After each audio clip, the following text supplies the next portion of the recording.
Fala pessoal, vou fazer um react aqui em cima de um vídeo que o economista Loconte, recém-formado, desenvolvimentista, apoiador do governo Lula, ele fez em cima de um vídeo meu, explicando ali que eu estava errando em alguns pontos.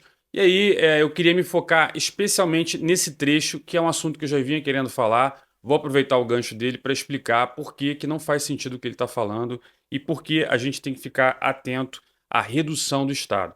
Dá uma olhada no que ele vai falar que eu vou explicando para vocês. O governo federal adota medidas de incentivo à nova industrialização no Brasil. Objetivos são o fortalecimento da indústria e inovação, geração de emprego e renda e retomada de negociações comerciais com parceiros internacionais.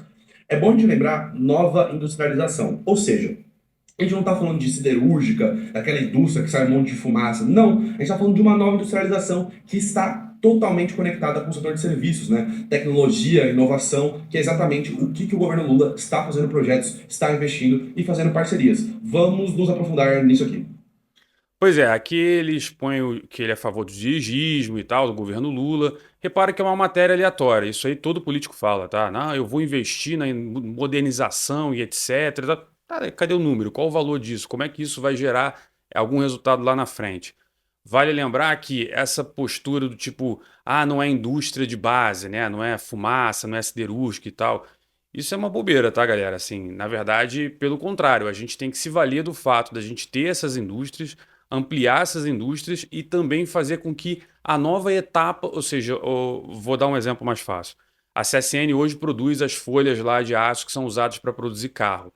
A gente deveria também ter uma indústria automobilística muito forte, coisa que a gente não tem, né? A nossa indústria automobilística basicamente serve para atender o mercado interno com carros extremamente caros. A gente tem uma produção de laranja muito grande, então a gente deveria também produzir muito suco de laranja que tem um valor agregado maior. Mas por que que o Brasil não dá esse passo? Falta incentivo? Não, a estrutura do Brasil é muito ruim. A nossa infraestrutura de exportação é horrorosa. A nossa carga tributária é horrorosa. O custo do trabalho no Brasil ele é horroroso. Porque vale lembrar, eu fiz isso no último vídeo. O custo do trabalho não é o seu salário. O custo do trabalho são todos os encargos envolvidos. Então, quando você pega lá a CLT, eu ganho 5 mil na CLT, o patrão me paga pouco. Não, o patrão paga 10 mil no seu salário, porque tem mais 5 mil de encargos e de outros custos que acabam encarecendo o valor. Beleza? Então, essa ideia de Estado vai ser dirigista, e aí agora ele vai mostrar pra gente. Então, vamos dar uma olhada no que ele vai falar, que é justamente o que não faz o menor sentido. Dá uma olhada.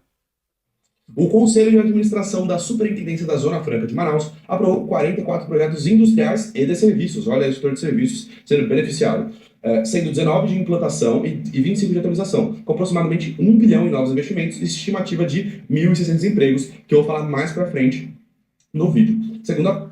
Bom, primeiro aqui, Zona Franca de Manaus, é o principal que eu queria falar, tá? Repara que como ele acredita que... Primeiro, os valores são ridículos, tá? 1 bilhão de investimento e 1.600 empregos, isso aí não é nada, tá? Isso aí é totalmente irrisório. Não muda nenhuma curva.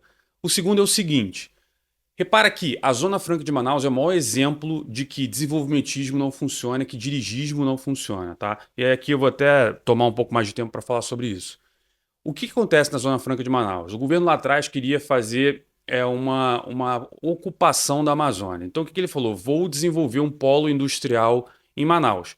E aí ele basicamente pegou e falou: olha, para diversas empresas que se mudarem para cá, que montarem seus produtos aqui, a gente vai dar uma isenção fiscal enorme. A questão é o seguinte: a região ela não é boa para esse tipo de investimento. É uma área ambiental, é uma área de difícil acesso, né? A gente basicamente só acessa por rio, tanto é que a gente tem o problema das queimadas e da seca lá, a cidade está com problema de abastecimento. Não tem estrada que chega lá. Tem que ser ou por avião ou por barco. Então tem todo um problema logístico da região, mas o governo decidiu colocar lá. E por que que as empresas foram para lá? Porque a carga tributária no Brasil é tão grande que vale a pena você fazer, sabe o quê? Meu pequeno Loconte.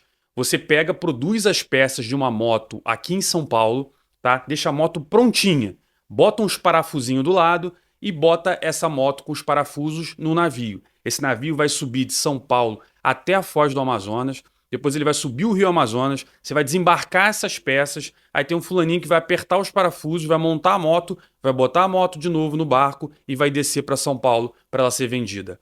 Olha a coisa bizarra que é isso. Mas por que que você faz isso? Para você garantir uma receita tributária, um incentivo do governo.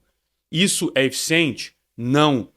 Ao mesmo tempo, a gente tem agora uma reforma tributária em que o pessoal da Zona Franca de Manaus tá certo. Os caras falaram, se passar essa reforma tributária, acabou a Zona Franca de Manaus. Porque não vai valer a pena você subir para fazer essa ineficiência. E aí a gente percebe que o governo não está estimulando nada em Manaus. O governo criou um laboratório lá que só existe se você abastecer ele de alta carga tributária no Brasil, né? Ou seja, a gente tem uma região como Manaus, né, que está no meio da floresta. A gente tem hoje o mundo, Leonardo DiCaprio, Marco Ruffalo, a gente tem a Greta, todo mundo falando de Amazônia, Amazônia, Amazônia. Só que se você quiser ir lá conhecer a Amazônia, é um negócio extremamente complicado. A condição turística da região é péssima. Você já foi, Loconte, para a Amazônia? Eu nunca fui. Sabe por que eu nunca fui? Porque é mais barato eu ir para Portugal, para Espanha, é mais barato eu ir para a França do que eu ir para Manaus, né? A passagem aérea é muito cara, os voos são horários péssimos.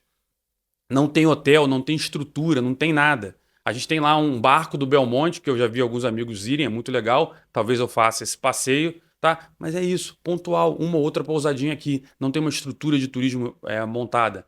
Agora compara o que o Estado fez. Ele basicamente colocou uma indústria sem infraestrutura no meio de uma zona ambiental de uma floresta amazônica para fazer indústria. Ao mesmo tempo, o turismo lá, que deveria ser um boom, não existe. Agora eu vou comparar, sabe com o quê? São Miguel dos Milagres, né? Eu tenho o prazer de conhecer o Maurício e todo o pessoal da Tamo Junto, que lá em 2010, 2012, não lembro, os caras começaram a fazer o Réveillon de Milagres, de São Miguel dos Milagres. Uma iniciativa local. O cara começou a fazer festa, era pequena, a galera começou a ir, muita gente aqui do Sudeste começou a ir para lá também.